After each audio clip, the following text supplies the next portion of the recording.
Alors, comme je l'ai dit, les erreurs de réplication sont rares, mais elles arrivent. Sur les milliards de paires de bases, je vous rappelle, le génome humain, par exemple, c'est à peu près 3 milliards de paires de bases. Quand tout ça est répliqué dans chacune de nos cellules à l'interphase, eh bien, il y a quand même quelques couacs. Au lieu de mettre du A, on aura mis du G. Au lieu de mettre du T, on aura mis du C, par exemple. Mais ces erreurs de réplication ont des causes multiples. Tout d'abord par rayonnement, mais aussi des perturbations physiques. Les molécules d'ADN étant évidemment tellement serrées dans le noyau qu'il y a vite fait de faire des petites erreurs, de ne pas copier le bon segment.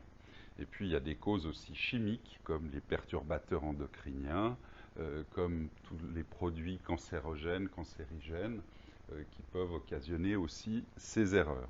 Alors ces erreurs, elles peuvent concerner une seule paire de bases, c'est-à-dire à un endroit très précis, il y a une lettre qui est changée dans la séquence, mais elles peuvent concerner des dizaines, voire des centaines de paires de bases. Évidemment que plus les séquences sont longues en erreurs et plus ça sera difficile de récupérer ces erreurs. Et ces erreurs, elles aboutissent à des mutations génétiques qui parfois passent de manière invisible. La cellule est capable de les surmonter ou parfois ça peut occasionner des maladies génétiques. Bien évidemment que pour que ce soit une maladie génétique, ça veut dire que tout le corps possède cette mutation parce que cette mutation a eu lieu dans un gamète, spermatozoïde ou ovule. Si la mutation a lieu dans une cellule du corps, ça ne nous crée pas une maladie génétique. Tout au plus, ça peut occasionner, créer, engendrer un cancer. Donc il faut bien faire la distinction. Les mutations sont transmises génétiquement si elles ont lieu dans un gamète. À ce moment-là, c'est tout le corps, tout l'organisme qui est affecté par cette mutation, donc par cette maladie génétique qui peut bien sûr parfois être mortelle. Cette maladie génétique, comme elle a lieu dans un gamète, elle se répercute dans toutes les cellules du corps en construction, et bien sûr qu'elle sera transmise, cette maladie génétique, à la descendance, pour autant que cette personne survive à l'âge de procréer. Toute mutation n'est pas négative. Comme je l'ai dit, certaines mutations peuvent être transparentes, invisibles, on les appelle des mutations silencieuses, ou elles peuvent être négatives, occasionner des maladies, voire la mort, mais parfois elles peuvent procurer un avantage sélectif. Je vous rappelle que l'évolution ne peut se faire que parce qu'il y a variabilité entre les organismes. Comme il y a cette variabilité entre organismes, dans certaines conditions du milieu, les organismes peuvent être favorisés ou défavorisés en termes de survie, de taux de reproduction, etc.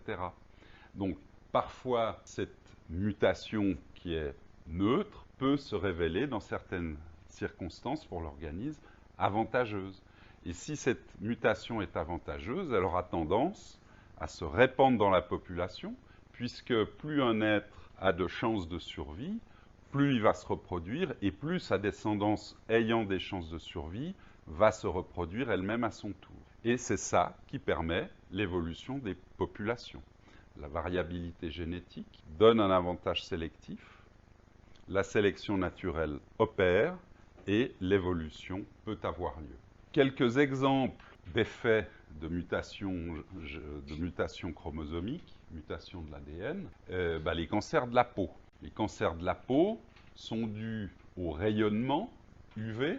On prend un bain de soleil, si on n'y prend pas garde, si on ne protège pas sa peau, ça peut occasionner ce type de mutation locale sur la peau. Et ces mutations provoquent des cancers, et voilà deux types de cancers, un carcinome à gauche et un mélanome malin à droite.